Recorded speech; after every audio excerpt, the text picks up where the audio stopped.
Hey world, this is about all you're going to see of me in this video. So I think I've done a lot of traveling, and I am grateful for it, but then I look at this map and see exactly how much of the world I haven't seen yet. Anyway, most of my traveling has been scattered around the eastern US, stuff you can manage in a car, epic family road trips with Twizzlers and stick pretzels.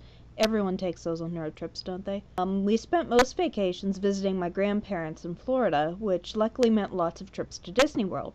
But when my grandmother died, my grandpa wandered the USA until, while visiting his sister in the Ozarks, he met a local lady and stayed. So now all our road trips were to Missouri instead of Florida, so instead of Disney, we had Branson. Our favorite place in Missouri was Lambert's, home of the third rolls, which means the waiters came out and threw rolls across the room, and you have to catch one if you want one, while you drink from huge thermal jugs and eat fried okra off paper towels. We never skipped it.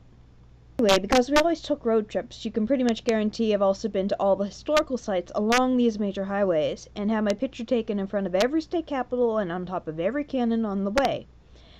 Beach vacations weren't our usual thing, but we've been to a few places up and down the East Coast. We've been to DC a lot of times, mostly with my family, and once on a college field trip.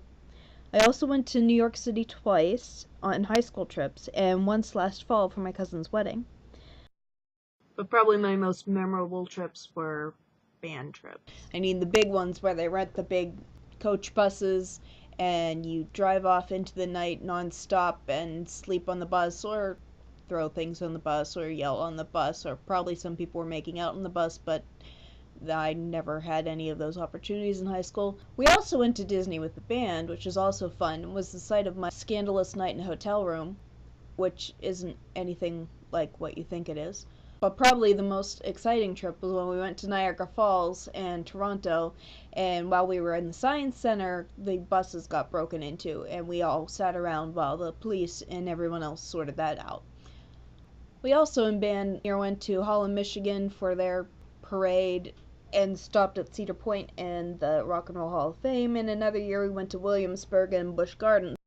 The international stuff. I mean, technically Niagara Falls in Toronto is international, but I never quite counted that because in all the times I've been there, it was before you needed a passport. There was one time that we were visiting my friend in Erie and we decided to take a day trip to Niagara Falls. For my wide open, all over the world, exciting trips. Let's go there now. In high school, our Spanish teacher took a small group to Mexico. Through careful planning, my two best friends and I decided we would all go at the same time, and were paired with a fourth girl we'd never much talked to before then, but she turned out to fit in with us absolutely perfectly. We started a week in Mexico City, which is hereby the farthest south I have ever been in my life. Moved on to Guadalajara and Guanajuato, and ended up in Puerto Vallarta, which is the farthest west I've ever been in my life, and the only time I've seen the Pacific Ocean. In college, I made 2 trips to Europe, 2 summers in a row. The first one was a whirlwind trip of Europe with our singing chorale, which meant we also had to stop and do performances every so often in odd places. That trip started out with a layover in Iceland because we were flying Iceland Air, an airline that devotes an entire onboard radio station to the music of Björk. This makes Iceland my northernmost point I've ever been, although I didn't actually leave the airport. But from Iceland we went on to Frankfurt and got on our tour buses and drove on to Heidelberg, and down through Germany and into Bavaria, where we visited the Linderhof Castle of King Ludwig, which included a grotto designed just for Wagnerian operas. From there, we moved on to Salzburg, where we pretended we were in The Sound of Music. We drove over the Alps into Italy, where we visited Milan and Venice. I love Venice.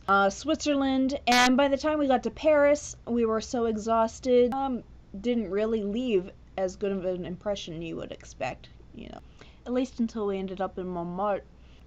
Don't make fun of my French pronunciation. At the base of the Sacré-Cœur, where we joined crowd of people just chilling with some street musicians.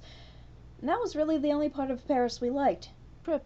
At least the roads in Europe are interesting. But from there we went on to Luxembourg, where we stopped at the American cemetery there, so we were actually cheating. And that was our long trip. My second trip to Europe was a 3-week stay in Vienna for our senior synthesis class. Vienna is a gorgeous city. I adore Vienna. But every weekend, my roommate and I hopped a train.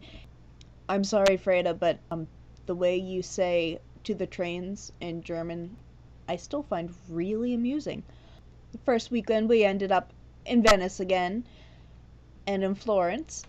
The second, we popped off to Budapest and Bratislava.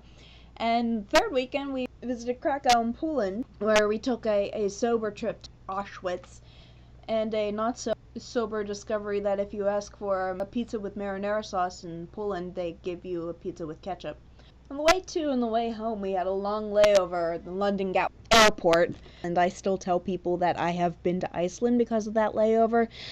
The layover at London Gatwick did not do it for me.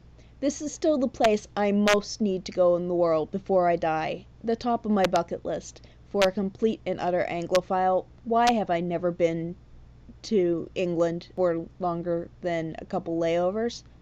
I don't know, but we have to fix this. Which also reminds me that on the way to Mexico, we had a layover in Houston. Now, I've actually been to Houston for an actual visit, as well as Louisiana, but I was about a year and a half old, and I don't really remember it, so I don't think they count. So that's it. If you would like to sponsor a trip for me to go to one of the many places in the world I've never been, I'm taking donations.